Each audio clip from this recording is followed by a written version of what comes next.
J'ai eu mon diagnostic de cancer au début de l'été 2020.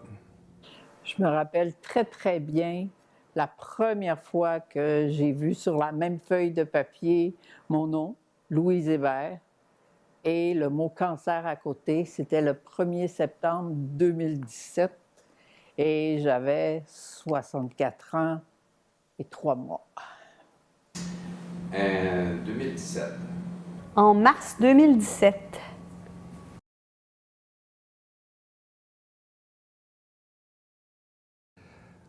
En réalité, il y a plusieurs réponses à cette question. Il y a eu la réponse initiale qui était le protocole standard à toute fin pratique, radio, chimio, suivi d'une opération, retirer toute la zone avec a priori de grandes chances d'enlever aussi l'anus et un sac et tous les effets secondaires promis dans la situation.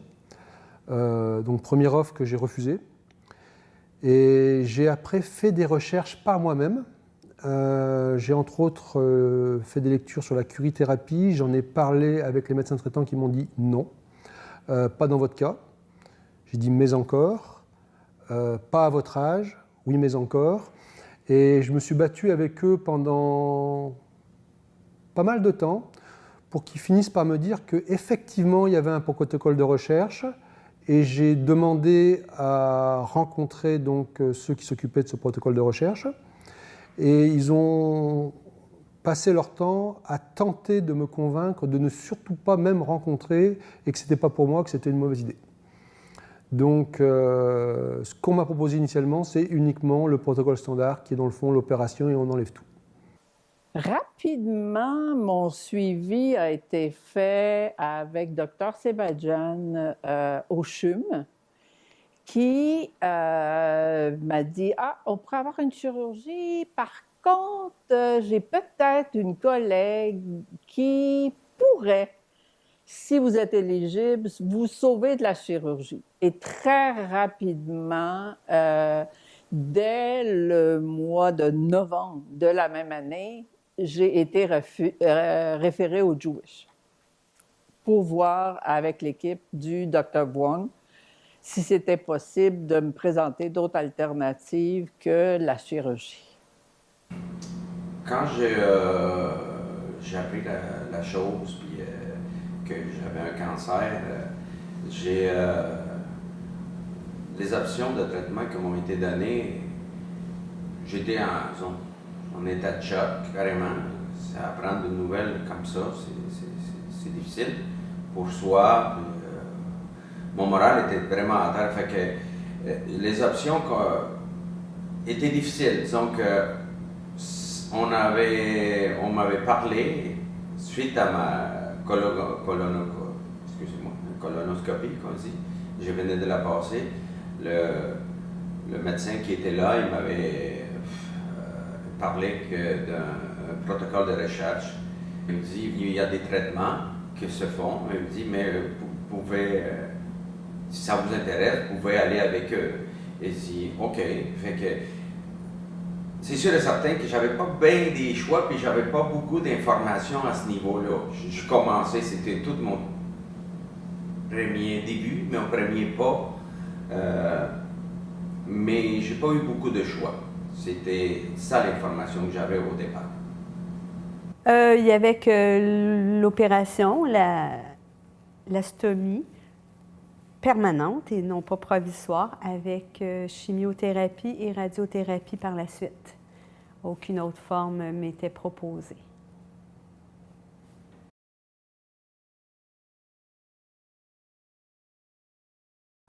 C'est pas une réponse simple parce qu'il y a eu plusieurs étapes. C'est un peu comme un deuil, là. Il faut déjà admettre qu'il n'y a pas de sortie sans traitement. Et personnellement, je ne voulais pas survivre, je voulais vivre. Or, les choses qu'on me proposait amenaient à toute fin pratique à une survie et non pas une vie, c'est-à-dire que je devais renoncer à l'essentiel des choses qui m'intéressent moi dans la vie. Je ne pouvais plus vivre la vie que j'ai envie de mener, que je mène actuellement. Donc mon premier réflexe était de dire, ok, cette vie est terminée, je vais accepter la fin et je vais organiser ma fin. Et d'ailleurs, c'est ce que j'ai fait, j'ai organisé effectivement le après-moi. Et quand, dans un deuxième temps, j'ai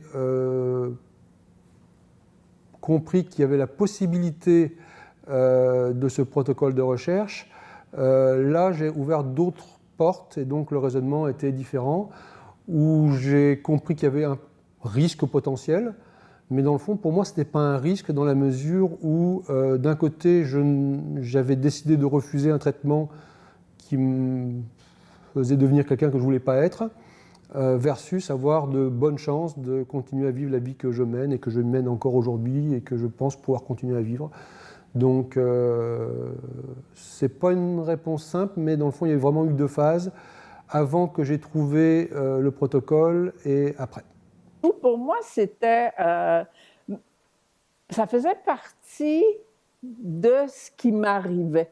Ma mère a toujours parlé de la loterie de la vie. Donc, on a un billet, on ne sait jamais quand il y a une date d'expiration. Et moi, j'ai toujours un peu confiance en ce qui m'arrive. Donc, ça m'a été proposé, je l'ai accepté d'emblée et je ne le regrette pas, même si on est arrivé au résultat final de chirurgie après coup. C'est difficile. C'est difficile. Mes pensées à ce moment-là étaient... vous savez, on travaille beaucoup, puis tout à coup, le temps s'arrête, la vie arrête, puis là, il faut que tu réfléchisses et tu prends des décisions. Fait que mon cheminement de pensée était très difficile. Je ne savais pas quoi faire. Ce que j'ai fait, c'est que j'ai resté positif.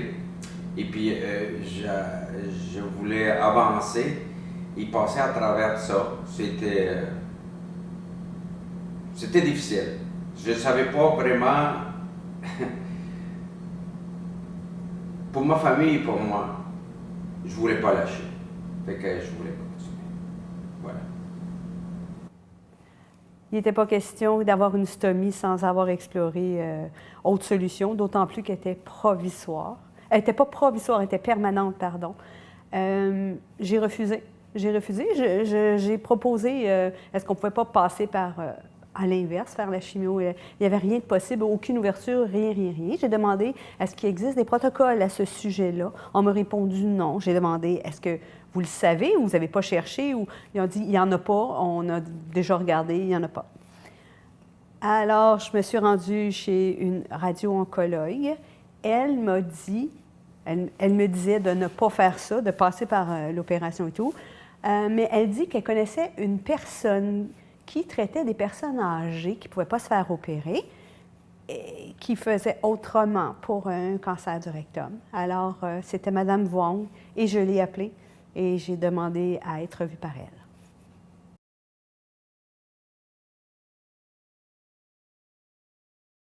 Au final, quand j'ai pris ma décision de partir sur le protocole, j'avais le sentiment d'avoir reçu l'information nécessaire.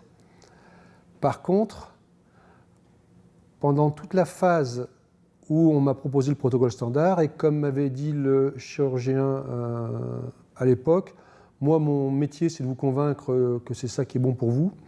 On m'a donné que de l'information, entre guillemets, positive à travers le protocole standard.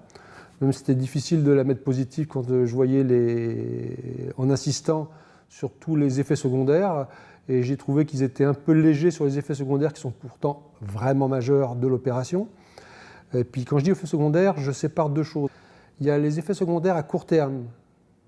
Ça peut être douloureux, ça peut être pénible, ça peut être plein de choses. Mais tant que ça fait que durer un peu, c'est un mauvais moment à passer. Et puis, il y a les effets secondaires que j'appellerais définitifs ou quasi définitifs, où il faut apprendre à vivre avec ça jusqu'à la fin de ses jours. Et c'est surtout de cela dont je parlais. Et par contre, quand j'ai commencé à parler initialement et par la suite du protocole de recherche et de la curithérapie, ça a été l'inverse. Et avec le recul, je dirais même que ça a été jusqu'à des mensonges. C'est dans le sens que, à force de tordre la réalité pour m'expliquer que ce n'était pas pour moi, plusieurs choses qui m'ont été dites sont clairement pas vraies des statistiques et de toutes les recherches que j'ai lues sur la curithérapie. Oui, aussitôt que j'ai rencontré Dr. Wong, c'est une madame fantastique. Première rencontre avec elle, ça a été fascinant. Elle m'a bien expliqué comment il marchait, dans où est-ce que je m'en allais, mes choix que j'allais avoir à faire. J'étais un peu perdu au milieu de toutes ces affaires-là, mais tu sais, elle m'a sécurisé, elle m'a donné confiance en moi-même, dans les choix que j'allais faire. Et oui, j'ai été informé, je trouve que l'information qu'elle m'a donnée était bonne et j'avais confiance dans ce qu'elle me disait. Oui. En fait, étant donné que j'ai fait partie d'un protocole, j'ai été randomisée. Il y avait 2 solutions. J'espérais être dans plus une que les autres. C'était en curithérapie. J'ai été choyée. C'est celle-là que j'ai eue. C'est celle-là à laquelle je croyais. Oui, j'ai eu assez d'informations pour prendre une décision, puis pour penser que c'était possible que ça fonctionne.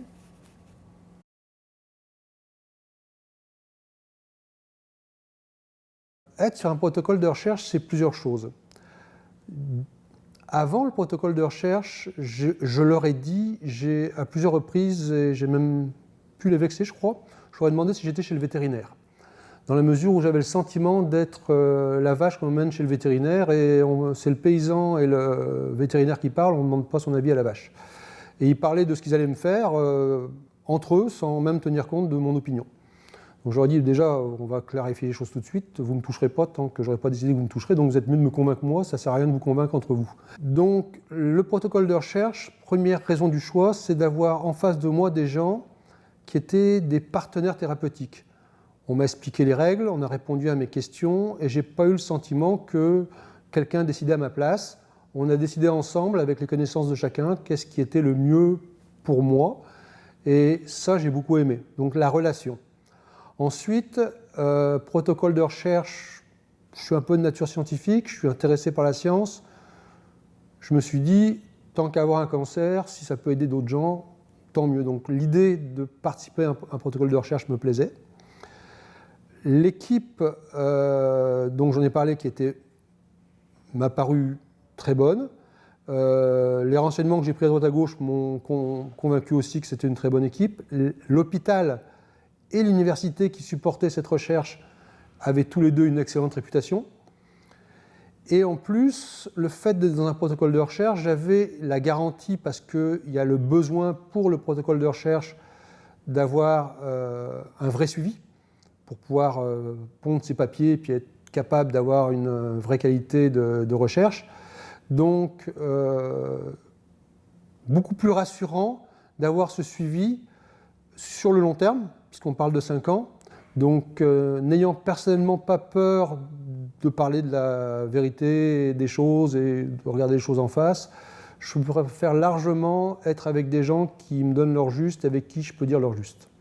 Donc, c'est un peu toutes ces raisons qui m'ont poussé à aller vers un protocole de recherche.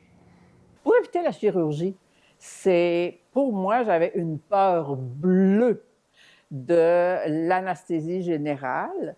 Et comme le traitement avec le Dr. Wong, comme la cryothérapie m'a été expliquée, je trouvais que c'était une expérience qui m'a donné confiance pour éviter la chirurgie au départ, sérieusement. Tu sais, à un moment donné, il y avait le protocole de recherche, la curithérapie, comme le Dr. Wong m'a expliqué. Puis là, à un moment donné, il y avait comment on appelle ça, les traitements pour le cancer péculaire, où on fait de la chimiothérapie, etc. Puis, fait que j'étais pas trop intéressé par ça parce que je savais pas comment il marchait. Au début, je savais pas comment marchait le cancer, je savais pas c'est quoi mes chances et tout ça. Mais j'ai écouté ce qu'elle me disait, puis je trouvais que la curithérapie, c'était comme quelque chose de nouveau. Quelque chose que... Tu sais, que dans ma tête, c'est comme si ça n'existait pas, tout à coup, on vous apprend une nouvelle, waouh, ça existe. Fait que j'ai pas hésité, j'ai comme dit, OK, je prends. En fait, je connaissais le morphée en particulier, je ne connais pas le terme. Puis j'ai été randomisée, c'était la curithérapie. Mon choix était, j'essaie quelque chose d'autre qu'une chirurgie, mais je croyais à la curithérapie. Là, Mme Vivante m'avait expliqué c'était quoi le principe, puis c'est ça.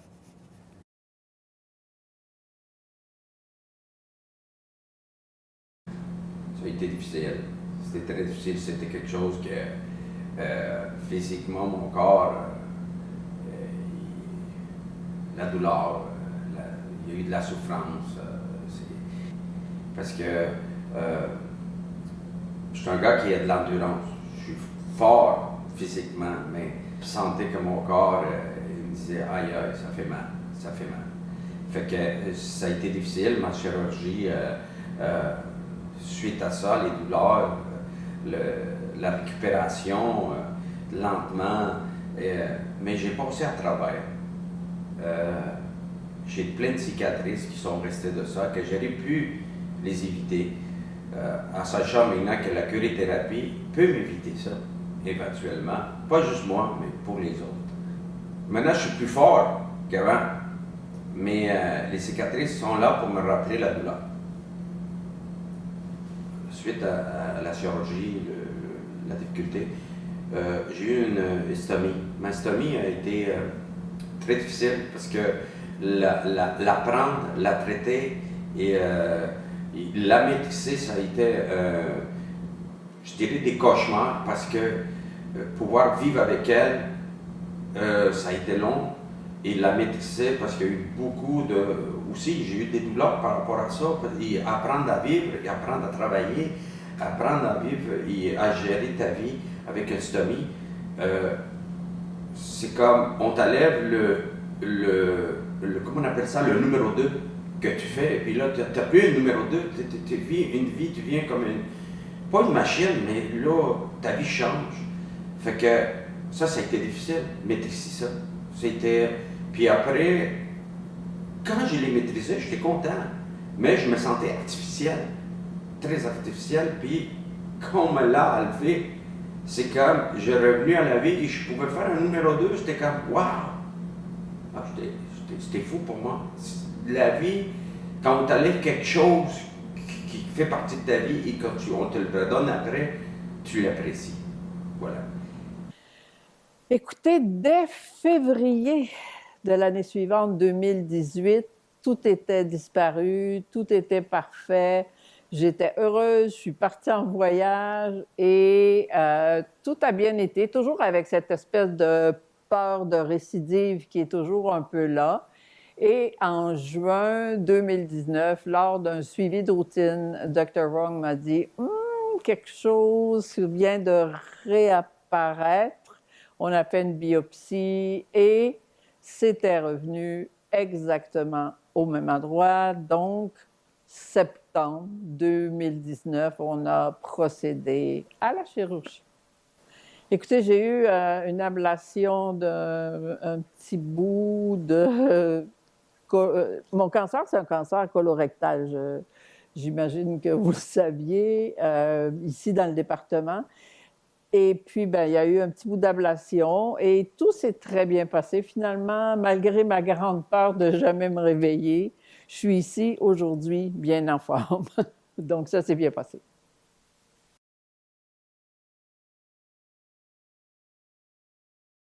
Je pense que par définition, il y a des risques dans un protocole de recherche. On recherche, donc on essaye quelque chose. Donc il faut admettre qu'il y a une part de risque qui existe là.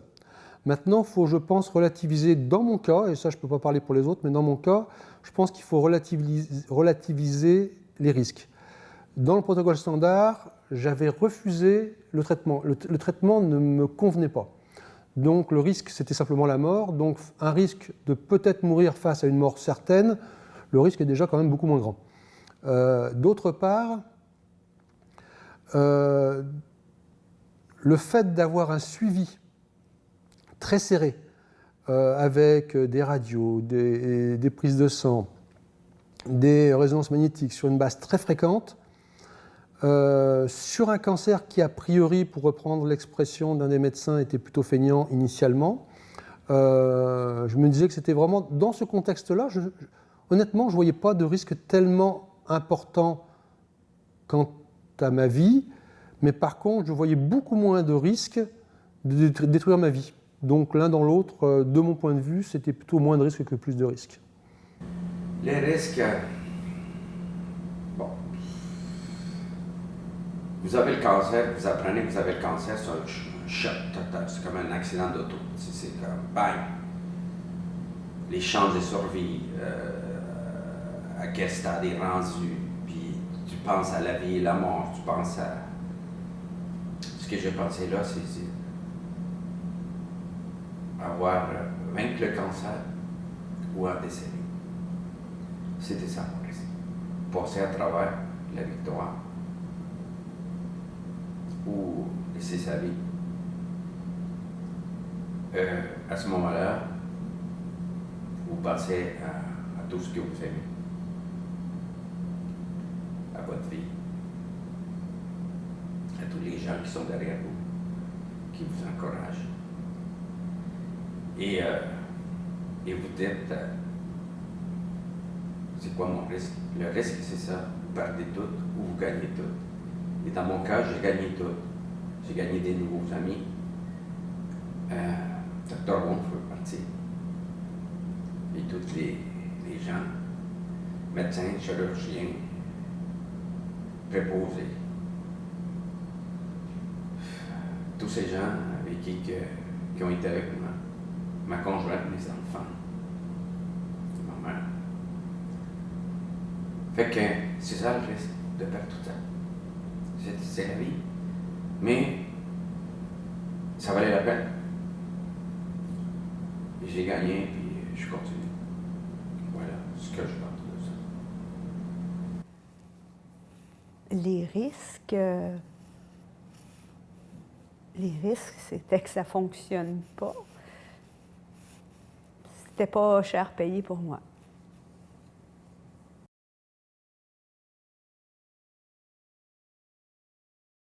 L'objectif du chercheur et l'objectif du patient sont fondamentalement différents. Le chercheur veut publier, donc il a besoin que ses données soient comparables, il a besoin que ses données soient répétitives, il a beaucoup de besoins, parce que lui, son objectif, c'est de publier un papier pour démontrer que sa recherche est efficace. Le patient, lui, la recherche, ce n'est pas vraiment son intérêt. Le patient, il veut juste être soigné. Et je pense qu'il est bon que les deux comprennent ça et acceptent ça. Donc, il faut accepter de faire des choses qui ne sont pas dans notre intérêt direct, tant pour le chercheur que pour le patient, parce que simplement, c'est en rendant les réponses aux deux que tout le monde est content. Donc ça, c'est le premier élément, je pense, se rappeler de ça, qu'on n'a pas les mêmes objectifs et qu'il faut trouver une manière mitoyenne où les deux seront satisfaits. J'ai beaucoup apprécié personnellement, je ne sais pas si toutes les personnalités sont comme la mienne, mais j'ai des amis qui ne veulent pas savoir. Ils veulent qu'on leur dise, qu'on fasse ce qu'il y a à faire, mais ils ne veulent pas savoir. Moi, je veux savoir. Donc après, ça dépend des tempéraments. Mais je veux faire partie de la réflexion sur ce qui m'arrive. Je veux comprendre ce qui m'arrive. Et ce n'est pas moi qui va aller expliquer au médecin le nombre de becquerels qu'il faut mettre dans mon traitement de radiothérapie. J'ai aucune compétence significative là-dedans. Par contre, dans beaucoup d'effets qui sont des effets secondaires, des choses comme ça, j'ai du temps à perdre et à consacrer à mon bien-être. Et c'est important pour moi d'avoir une équipe de soignants qui va être capable d'écouter mes propositions, de me dire si je fais fausse route, si je fais une erreur, si c'est une bonne idée. Je dirais, pour le patient, ne pas avoir peur de dire au médecin, écoute, j'ai ces effets secondaires-là, j'ai essayé ça, est-ce que tu as autre chose à me proposer, comment on pourrait s'y prendre, et d'avoir une vraie discussion là-dessus. Et puis, eux sont dans l'urgence, ils sauvent des vies. C'est sûr qu'une petite douleur ou des irritations, ça ne change pas grand-chose à leur vie et à leur recherche, ce qui est tout à fait raisonnable. Mais nous, ça change grandement les choses dans notre vie de tous les jours. Donc je pense qu'il est vraiment important de relancer cette conversation et de ne pas avoir peur d'être partie prenante pour s'aider. Comme l'aloe vera, qui n'est pas un traitement médicamenteux allopathique, ça a été mon meilleur ami depuis le début de ce traitement. Il m'a beaucoup aidé à bien des égards. C'est qu'un exemple. Moi, je pense qu'une des choses, c'est que chacun accepte de prendre toutes les ressources qui peuvent lui être offertes, mais selon soi. Par exemple, moi, je suis une personne qui ne souhaitait pas parler de son cancer avec d'autres personnes, sinon des professionnels, l'équipe de professionnels.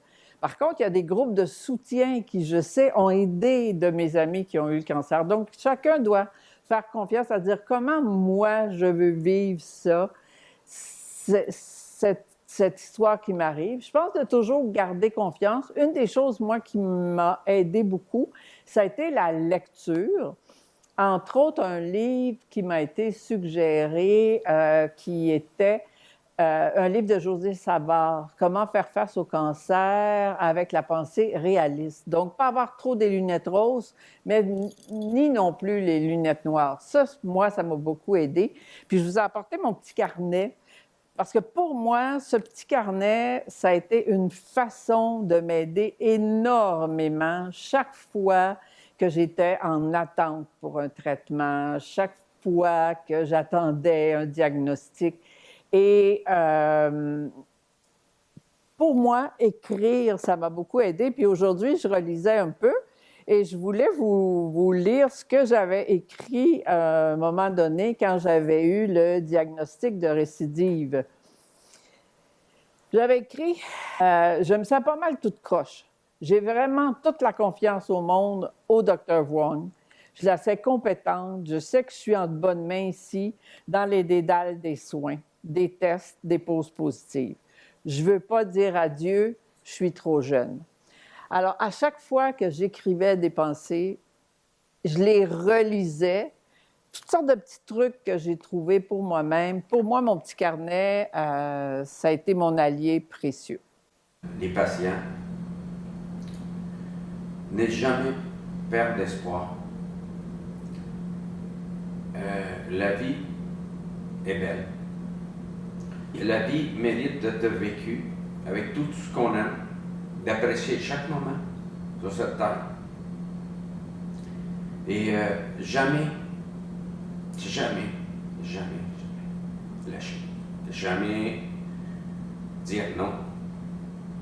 On te donne la chance de vivre une journée de plus, tu la prends. Pour toi et pour toutes les autres. Et continuez parce que le chemin final, ça vaut la peine. Ça vaut la peine parce que vous allez avoir un mérite incroyable de passer à travers. Et vous allez le faire pas juste pour vous, vous allez le faire pour tous les autres patients. Vous allez dire, un jour on va l'avoir, un jour on va vaincre cette maladie. Et pour les chercheurs, lâchez pas. Vous êtes les héros. Comme une conquête. C'est comme une conquête spatiale, à un moment donné. On va l'avoir, on va passer à travers. Fait que je vous dis merci beaucoup à tous les chercheurs. Puis lâchez pas, parce que vous avez du mérite. Et à cause de vous autres, vous sauvez des vies. Fait que ne pas lâcher. Dr. Wong, je vous parlais d'elle. C'est une personne qui m'a accompagné du début jusqu'à la fin. Et c'est une personne qui mérite la confiance des gens. Puis je dis à elle de ne jamais lâcher, de continuer pour les autres, pour tout le monde. D'abord, j'ai comme l'impression qu'on ne connaît pas beaucoup ce que ça fait la curithérapie après qu'on l'ait subie. C'était un vif succès et j'en remercie Mme Wong pour toute ma vie. Toutefois, longtemps, on va avoir du mucus, on va avoir du sang, puis ça nous énerve parce que la raison première d'avoir cru qu'on avait un cancer, c'était le sang dans les selles, mais de savoir que c'est normal, puis ça peut encore, au bout de 4 ans, en avoir encore, avoir des petites connaissances comme ça pour le suivi. Sinon, c'est parfait. Ça a tellement bien été, dans mon cas, que j'imagine que ça peut fonctionner pour plein d'autres cas. J'aimerais ça que les autres médecins soient au courant que la curithérapie existe et que ça peut fonctionner et qu'on peut sauver un organe si précieux.